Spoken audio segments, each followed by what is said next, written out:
অর্থাৎ আল্লাহ তাআলা এবং রাসূল সাল্লাল্লাহু আলাইহি ওয়াসাল্লামের বিধান, তার প্রতি আপনি হবেন একেবারে নিষ্কণ্টক। আল্লাহ এবং তার রাসূলের আনুগত্য করার ক্ষেত্রে আপনার ভিতরে কোনো প্রশ্ন থাকবে না, কোনো গোঁড়ামি থাকবে না, কোনো অহংকার থাকবে না। আল্লাহকে মেনে নেওয়ার ব্যাপারে এবং রাসূল সাল্লাল্লাহু আলাইহি ওয়াসাল্লামকে মেনে নেওয়ার ক্ষেত্রে কোনো ধরনের গোঁড়ামি কাজ করবে না, কোনো তাআসসুব কাজ করবে না। আপনি নির্দ্বিধায় কোরআন এবং বিশুদ্ধ হাদিস মেনে চলবেন।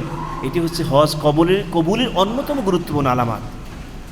যদি দেখা যায় আপনার ভিতর এখনও কাসুমাসু ভাব, কোরআনের আয়াত বিশুদ্ধ হাদিস শোনার পরেও মানবো কি মানবো না, আমাদের হুজুরি মানে কি মানে না, আমাদের অমুক মাযহাবে আসি কি নাই, এরকম হাবিজাবি চিন্তাভাবনা আপনার ভিতরে কাজ করে, ঘুরপাক খায়, আপনাকে ধরে নিতে হবে মনে হচ্ছে আপনার হজ কবুল হয়নি। আপনি কি মাবরুর হজ করেছেন, অথচ কোরআন সুন্নাহ মেনে নেওয়ার ব্যাপারে এখন আপনার ভিতরে এগুলো কাজ করে, এটা হবে না।